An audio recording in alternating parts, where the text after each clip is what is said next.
Welcome back to Just Chattin', and this is the series of videos we do on Thursday and Sunday evenings just for our own amusement. So, Merry Christmas, everyone. Here in the US, it's Christmas Eve, as it is in Canada. In the UK, it's probably very, very early Christmas morning, sort of still almost the night before. And in New Zealand and Australia, I imagine they are just, rolling away from the table with their bellies full of Christmas dinner. So, we are going to talk about some interesting and fun stuff because, come on, it's Christmas. Let me start with, I want to show you this because this is one of the best Christmas presents I have ever gotten. This is a little temporary tattoo.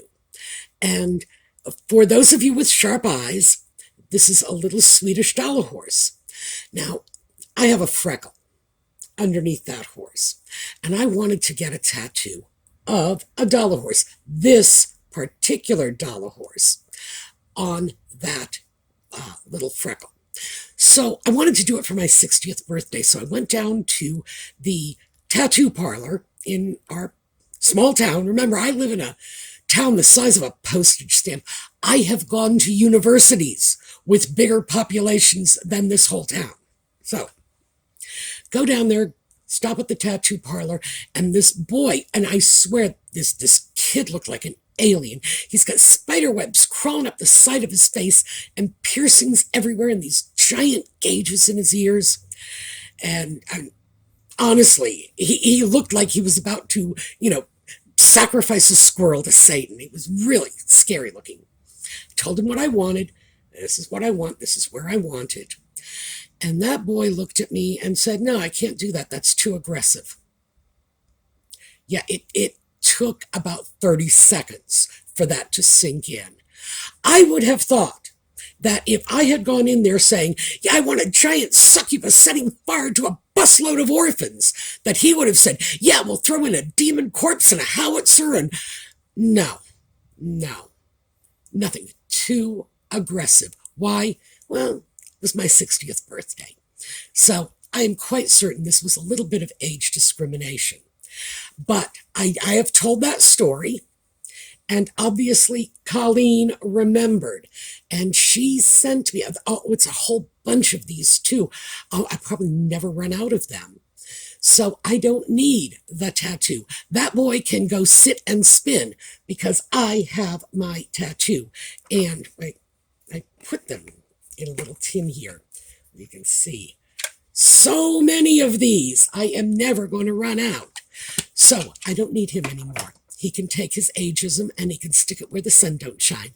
I have my tattoo. And while we're on this arm here,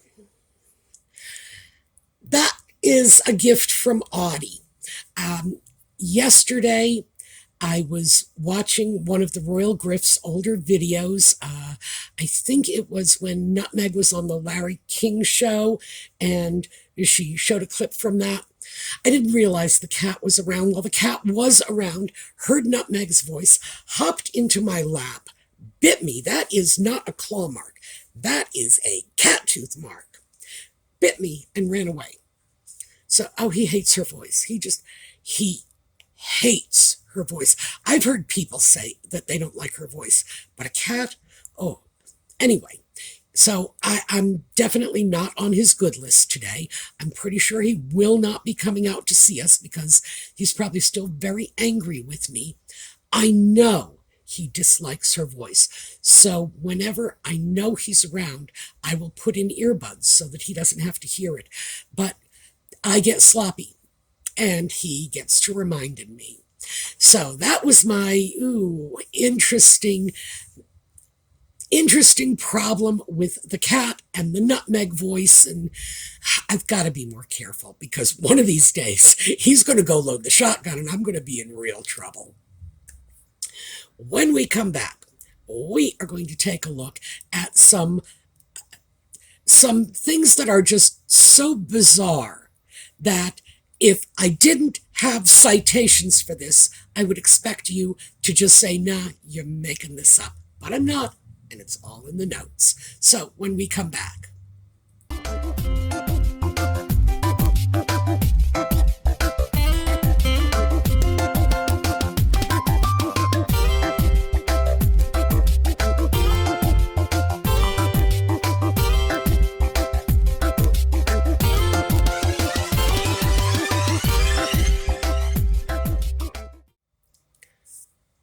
So, Nutmeg and the sock puppet, Nutmeg probably mostly, and I'll get into that in a moment, seem to be convinced that the royal family is actively on a vendetta. Vendetta is the exact word that was used to keep them from fulfilling their commercial potential by destroying their possibility of signing up with elite brands. Yeah, royal family is engaged in a vendetta against Nutmeg and the sock puppet. That is like Adolf Hitler and Martin Bormann sitting down, having tea, saying, I can't believe the way those Jewish people are always victimizing us. It's like your head wants to explode when you hear something like that. The royal family is victimizing them? Well, you can't make this stuff up. You just can't. It's too crazy for words. So apparently the brand in question is Dior, and Nutmeg and the sock puppet believed, and I have to stress that because there's not a lick of reality in anything here. They believed that they were building their brand relationship with Dior. Dior didn't know this. And in fact, when Dior was questioned about it, they were like, no. But they believed they were building their brand relationship with Dior. And Dior has now, instead of dealing with them, is dealing with Camilla. Not for nothing, she's just the queen, right? So why would they bother with her? Yeah, okay, fine. So they've passed them by for, the Queen of England, all right. And the new face of Dior is the young woman, and this is a real stretch, the young woman who played Catherine Middleton in the final season of The Crown. Now, this young woman has nothing to do with the royal family. She is an actress. To be perfectly honest with you, I thought it was pretty bad casting. Nothing against this poor young woman. No one will come off well when you hold her up next to Catherine. That just won't happen. But I looked at that young woman, I looked at Catherine, and I was like, oh. They could have at least tried to do better, because that poor young woman just looks like yesterday's chopped liver next to Catherine. Although everybody does, I still felt it was massively disappointing that they couldn't have found a more attractive actress. But hey, that's me. And like I say, nothing against her. I'm sure she's a fine young woman. I just thought that visually, at least, the casting left a lot to be desired. But this young woman is an actress. She's not a member of the royal family. She has nothing to do with the royal family. It's not even likely that she knows anyone in the royal family. She played Catherine Middleton on a television show. That is as close as her relationships. It's like, well, of course, here's the problem. I was going to say it's like Nutmeg plays a lawyer on Suits. It doesn't qualify her to argue before the Supreme Court. On the other hand, in Nutmeg's universe, oh yeah, it does. See, Nutmeg seems to really believe in sympathetic magic. Now, that's a term that gets bandied about a lot. I want to give you just a concise definition by example that should resonate with all of us. You walk down the street, you're a 5-year-old kid, you got your jump rope in your hand, and you start singing the rhyme, step on a crack, break your mother's back, and so you avoid the cracks. Because you're 5. Okay, now normal people do not believe if they step on a crack they're going to break their mother's back. And in fact, I would have to say that most 5-year-olds don't even believe that. But a great many 5-year-olds will still be scared to step on the crack. Why? Because they're 5. That is sympathetic magic. When you do something and there is a completely unrelated consequence that only exists in the space between your ears. Sympathetic magic. Nutmeg apparently got it into her head that because she likes Dior, that they were supposed to sign her. They said they were building their brand relationship with Dior. And apparently they were not in talks. Dior didn't even know that any of this was going on. Oh, and it gets so much better. The way they were doing it was, first of all, the sock puppet, who on his best day looks like a slob, was seen a couple of times wearing Dior conspicuously. He was doing, the nutmeg pap walk. Apparently he's learned from his wife. And he was photographed going into one of his frivolous lawsuits wearing a shirt. And this is apparently an 800-pound shirt with a bee on it. It's a Dior shirt. And he pulled his jacket aside. He made sure you got to see the bee because obviously he was merching, but there was no formal relationship with Dior. They were just trying to sell Dior on how valuable they are as merchandisers. Well, I'm not sure Dior really caught on to that, because then what we have is this jacket that he wore to the coronation that was attributed to Dior. And I have to tell you, this is one of the worst things I have ever seen. It's not just the jacket, which looks like a hot mess. It is wrinkled, but look at those pleats. The pleats in the back are not evenly spaced. This is terrible.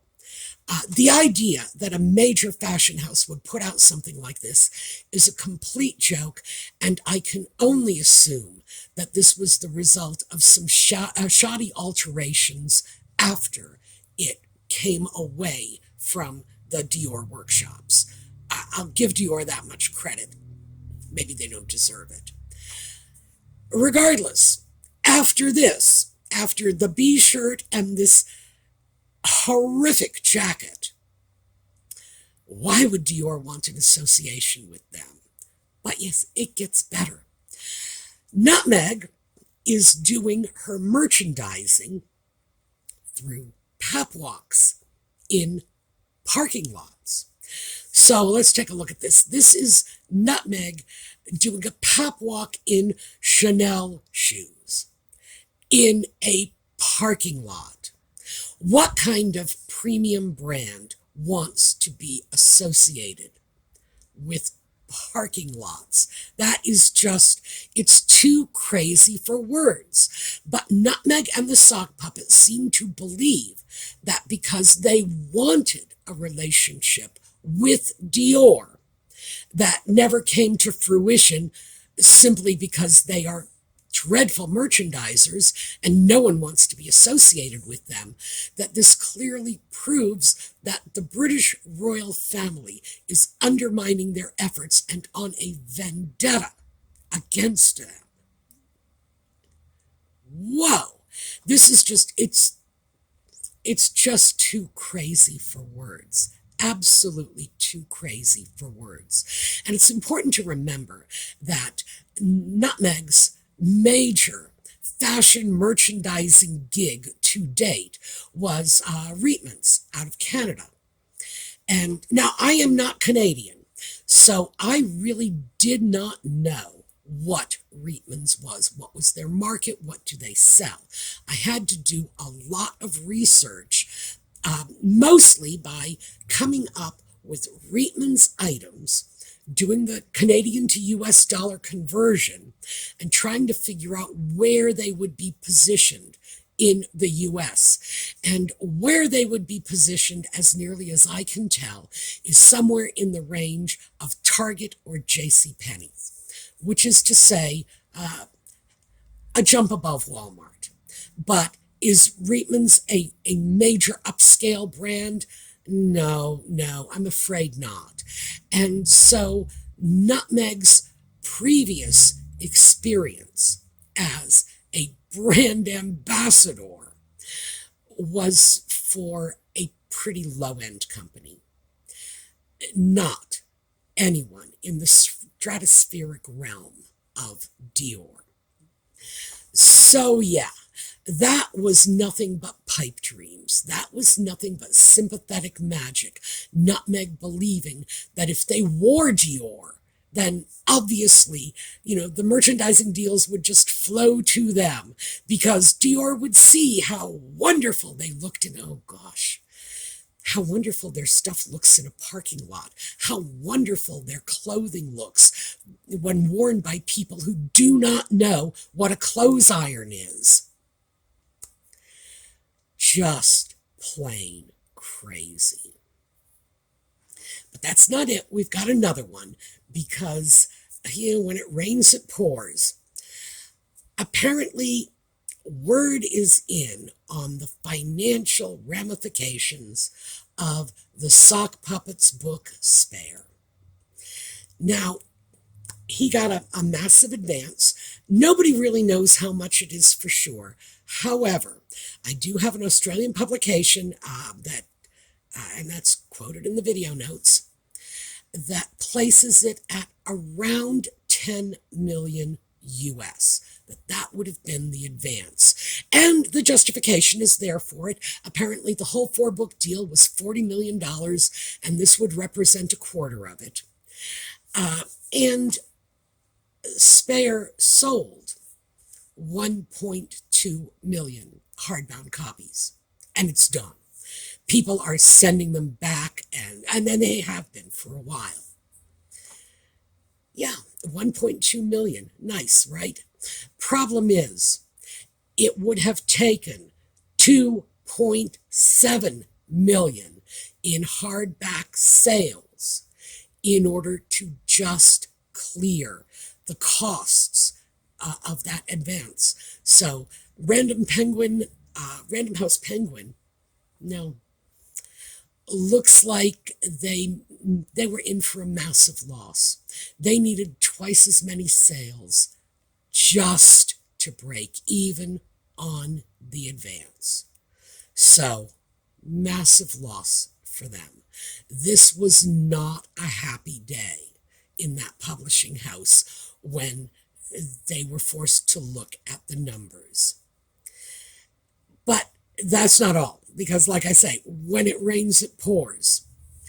The information from Netflix has come in that the Netflix docudrama, the little hagiography that Nutmeg and the Sock Puppet made, apparently ranked the first 6 months of 2023 as the 217th most watched Netflix program, behind Peppa Pig. Okay. Now, this should be no surprise to us. Remember their initial foray into podcasting, and it was beaten out by Whale Song? Well, what we're seeing is once you extract the hype, the PR, and it's not just from Nutmeg and the Sock Puppet's PR company, it's from Netflix, from Spotify, from the publishers of Spare. They are doing everything they can to hype these projects in order to encourage more sales, more views, more purchases of the book, etc. So they will say, oh, fabulous, runaway bestseller. That's just PR. It doesn't mean anything. Well, it's not true, I guess, is the bottom line. So yeah, maybe it does mean something if in fact it's true. No, not true. So what we have found is at the end of the day, they have been grossly overpaid for everything they have done, what little of it they have done. And in fact, things like Spare. This book is not going to go into paperback sales. These celebrity books, it's timely. The book comes out, and within the first few months, those are your sales. It's not like, a John Steinbeck novel. You put it out there and people are going to continue to buy it over time. College professors are not going to assign this to their classes. So, no, they're not going to get follow-up purchases. It's just quick and easy, down and dirty. And this, by the way, is why so many people are saying that print books are not the future, that the internet, social media, the fast turns are making things like internet book sales a thing of the past, because the amount of work and cost involved in printing up that hard copy book, and when you compare that to the very limited shelf life, within a few months, no one's talking about the book anymore. No one wants to buy it. It's in the remainder bins. So, yeah, definitely a problem. And this thing, boy, it sold like crazy. The sock puppet got into the Guinness Book of World Records because of the huge number of sales. Problem is, it looks like a pretty significant number of those books were subsequently returned. So, were those legitimate sales? Probably not. People buying the book, scanning through it, trying to get the dirt, and when they didn't find what they wanted, bring it back, say, I want my money back, and Barnes & Noble stuck with the remainders. Yeah, it has not been a good year for Nutmeg and the sock puppet, and now we are seeing things as they sift out. Overpaid by Random House, overpaid by Netflix. Effing grifters, remember that. They're always saying that they were called grifters. No, they were not. They were called effing grifters. Let's just be clear about that. It was definitely cranked up a notch. We look at that, and then their Archie-Well charity, such as it is, ending up this year not breaking even. So, yeah, they are the kiss of death. I think 2023 is, well, so far it is their nadir year, but hey, given it's those two, it's not like they have gone down as far as they can go. No, they can always sink lower, and if we give them half a chance, of course, they will. But yes, this is where they are finishing 2023. Overpaid, self-indulgent, entitled brats who are now flipping the narrative and claiming the royal family is victimizing them yet again. So, that's what I have for you today. This video is a little shorter than usual, but it's Christmas Eve, so go spend some time with your family. I'm going to go dig out my cat from the back room, and I'm going to find him a sardine. That's what I'm going to do. I'm going to open a can of sardines. I'm going to give him a sardine. I'm going to tell him it's Christmas. I don't know if he knows what day of the week it is, but I'm pretty sure he'll be happy to have a sardine. So that's what Audie and I are going to do for Christmas Eve. We are going to eat sardines and, oh, I'm Scandinavian. We eat sardines. It's what we do. That's not a hardship for me. The hardship is sharing them with the cat. So that's what we are going to do. So we will see you all next week. We're going to take a look at a slideshow on the way out. And in the meantime, Merry Christmas. Have a terrific day.